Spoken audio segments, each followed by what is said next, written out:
Hello, I'm Paul Margulies from the Center for Practice Innovations at Columbia Psychiatry, New York State Psychiatric Institute, and we are partnering with NIAPRIS for this Care Management Training Initiative. My co-presenter is Ruth Cologne-Wagner from NIAPRIS, and Ruth will be joining us shortly. This presentation is entitled Supervision that Helps Both the Supervisor and the Supervisee.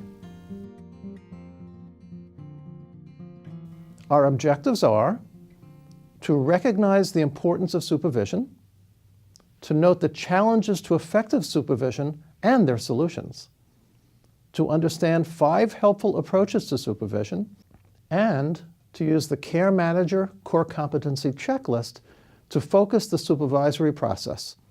I'm pleased to now turn this presentation over to my colleague, Ruth Cologne-Wagner. Thank you, Paul. Helping people is a very natural thing to do. We learn it from our relationships with our family and friends. However, in our role as care managers, we are professional helpers with the important role of assisting people to enhance the quality of their lives. Supervision is critical in helping us to do this. There are several aspects to supervision that helps us in our work. As a care manager, you receive guidance about agency or program policy, work priorities, and the expectations of you in your role as a staff member, a team member, a supervisee, and of course the expectations in your professional helping role with the people that you work with. You will receive feedback on the quality of your work. You will receive increased knowledge and skills, as well as support from your supervisor, including problem solving when helpful.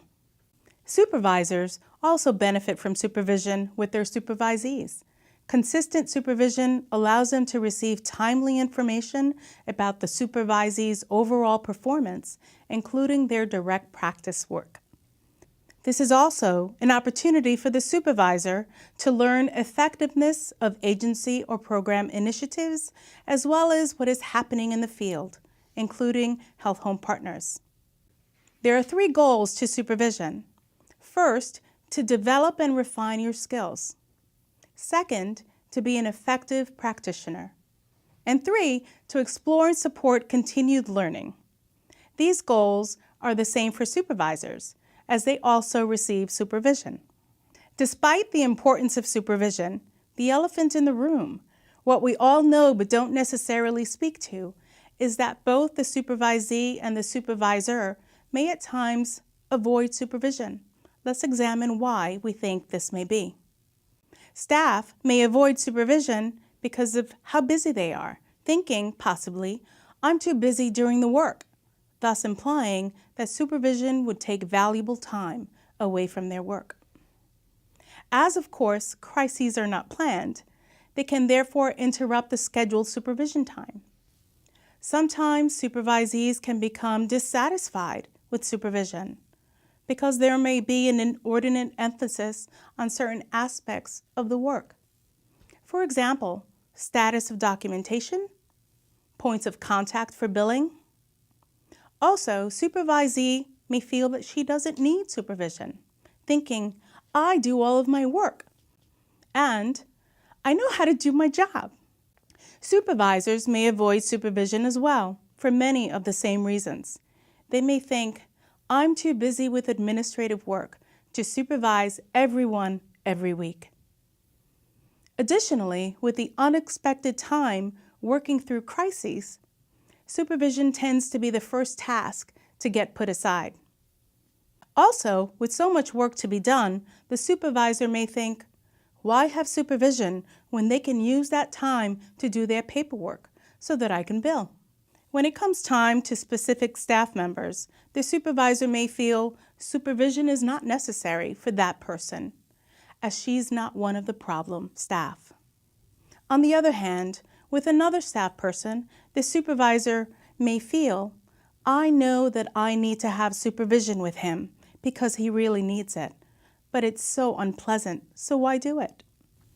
In the workplace, there is an intentional hierarchical structure designed to ensure productivity and quality care at all levels. Care management supervisors are part of the structure and therefore are responsible for the work of their team. They are authorized as the manager and are responsible for the quality and the quantity of the work produced in their department. The supervisee, in turn, is responsible for specific functions and is one part of the team. The hierarchical structure brings a natural power differential to the supervisor and supervisee relationship. This can facilitate the work, and yet it also has the ability to hinder the work. Supervision can be misunderstood, it can be underutilized, and it can be abused. To maximize the benefits of supervision, the solution is to develop a collaborative supervisory relationship. The goal is to increase satisfaction of both the supervisor and the supervisee. A way to begin this collaborative relationship is to acknowledge the inherent power differential and that the supervisor, as manager, has power and authority over the supervisee. This need not be a negative, as such structures are important for the workplace. Agree to develop a collaborative relationship in order to work together effectively. Supervisors will seek out and value the viewpoints and ideas of the supervisees, and in turn, the supervisee to value their own knowledge and reflective decision-making abilities. In developing this collaborative relationship, both supervisor and supervisee should work to develop rapport, trust, and caring, modeling skills needed to work in the helping professions. Although work is not a democracy, it's important to develop a collaborative relationship where you can value and understand each other's opinions. As the manager, it remains the supervisor's purview to make informed decisions, and these may or may not change based on the supervisee's feedback. In addition to creating a nurturing and collaborative working relationship between supervisor and supervisee, another way to emphasize the importance and to support the process is to create a supervision contract. This doesn't need to be complicated. At minimum, a supervision contract would identify the frequency and duration, adding the specific days and times.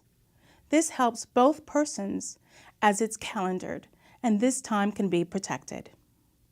Second, the goals of supervision, what each of you intend to accomplish together.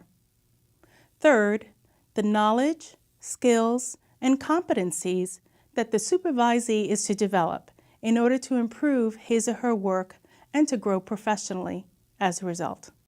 The supervisor's responsibility here is to support the staff member to develop those skills.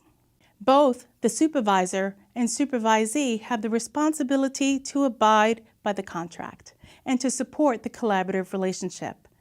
These become especially important when things are not going smoothly. Supervision is also most effective when there is a predictable structure that is followed in each supervision session.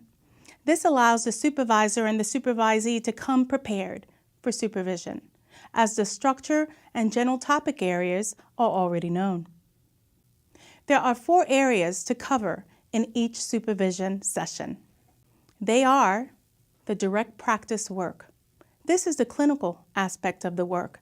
This usually entails discussing the status of each person the care manager works with. This includes discussing the person's strengths and needs, and the process through which the care manager has been working with the individual. This allows the care manager to showcase effectiveness and also provide an opportunity to gain new knowledge, skills, and strategies as taught by the supervisor. The second area is job management. How is the supervisee managing workflow, time management, documentation, etc.? The third area is professional impact, the supervisee's relationship with others, interdisciplinary conflict, team relationships, etc. Lastly, supervision also includes discussions on professional development. Job satisfaction is enhanced when people are continually learning and improving the quality of their work. This also provides an avenue through which they can advance professionally in the field. Now that we understand the way supervision sessions are to be structured, let's review the various responsibilities for the supervisor and the supervisee to make the most of these sessions. We will first review the supervisor's responsibilities. They include creating a safe environment to foster a collaborative working relationship, to be supportive, respectful, and honest, to teach, to provide knowledge, skills, and strategies to support the supervisee's quality of care and their professional growth. It also provides an opportunity for the supervisee to think about his or her work, to think about how to be more effective, and to identify new things to use in the work, to evaluate and provide direction in order for the supervisee to enhance their work performance. Lastly, to provide feedback and to accept feedback. As we mentioned, the supervisee also has responsibilities. They are to foster a collaborative working environment, to be respectful and honest, to be open to learning new skills, strategies, and approaches to your work, to provide feedback and to accept feedback. Lastly, to attend supervision prepared with agenda items for discussion. There are two very important questions for us to answer. How is safety defined in the context of the supervisory relationship? Safety is fostering a positive and collaborative working relationship, being respectful and professional, being supportive, recognizing and valuing the supervisee's positive traits and skills. The second question, who is responsible for creating safety? We mentioned earlier that safety is one of the supervisor's responsibilities. However, it does take the supervisor and the supervisee working together to create and maintain a safe environment. Professional relationships are like many others. They're not always positive, and sometimes some very difficult conversations need to happen.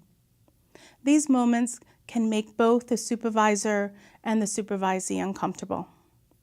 Let's review some strategies that the supervisor can use during these difficult conversations. If the supervisee is very stressed, use calming strategies. Walk and talk.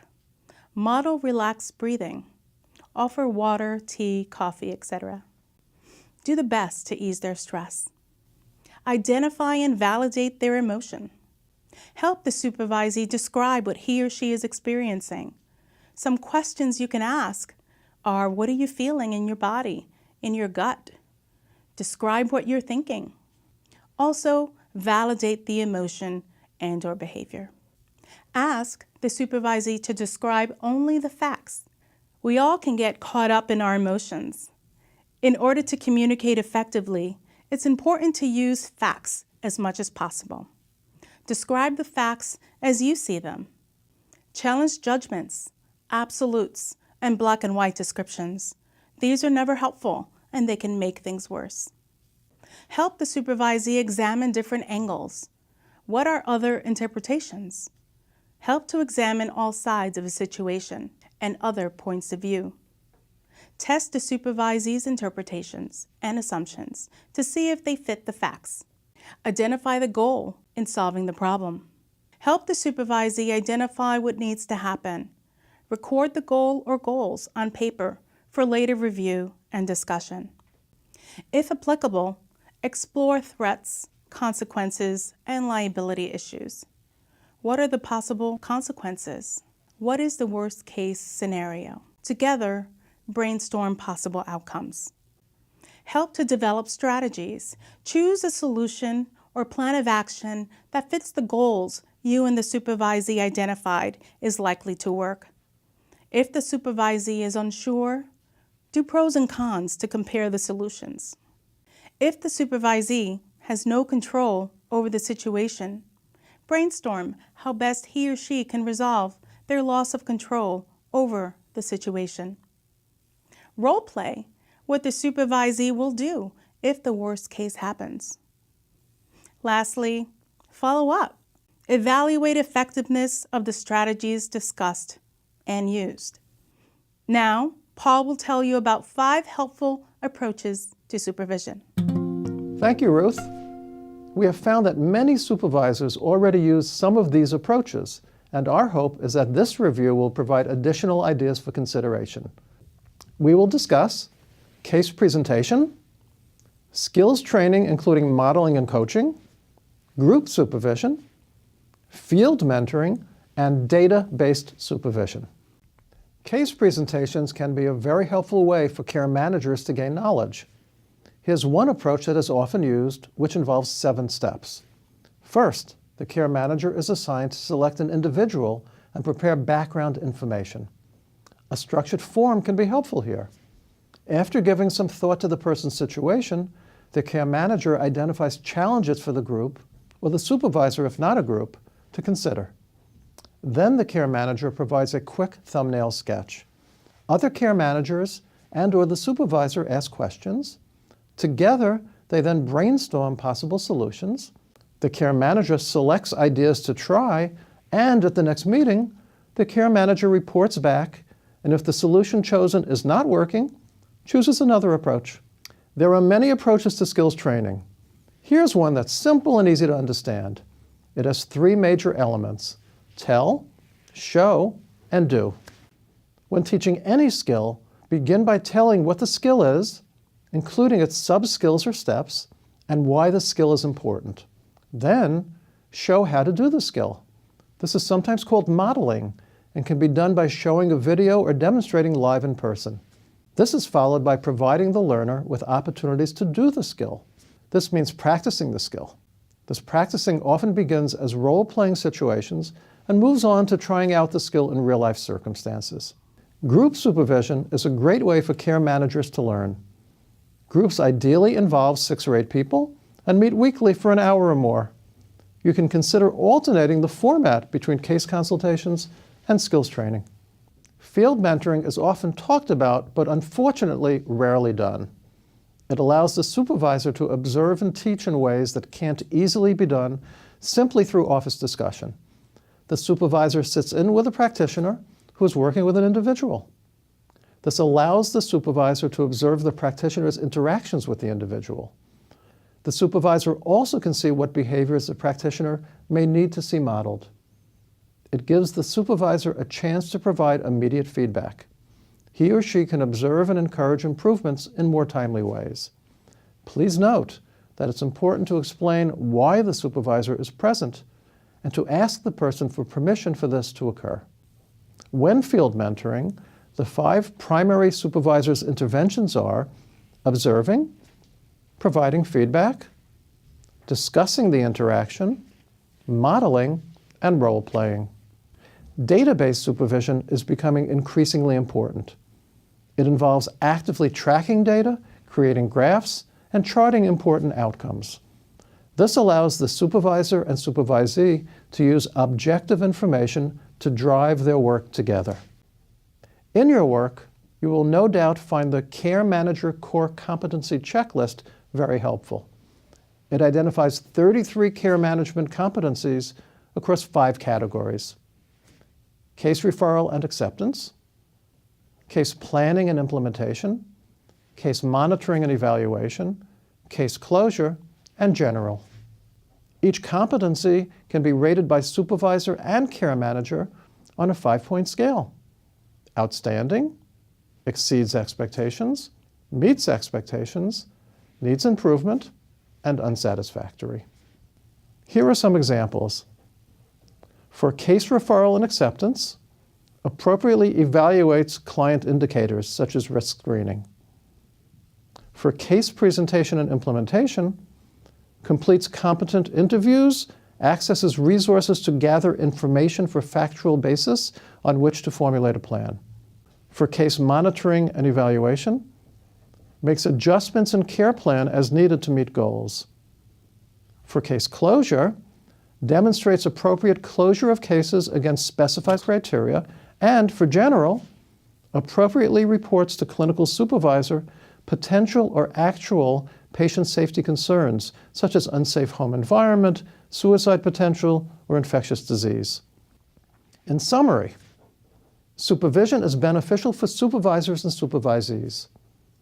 Although there are challenges to effective supervision, solutions exist that address these challenges. 5 helpful approaches to supervision are case presentation, skills training including modeling and coaching, group supervision, field mentoring, and database supervision. And the Care Manager Core Competency Checklist can focus the supervisory process. I'm Paul Margulies, and together with Ruth Cologne Wagner, we thank you for listening.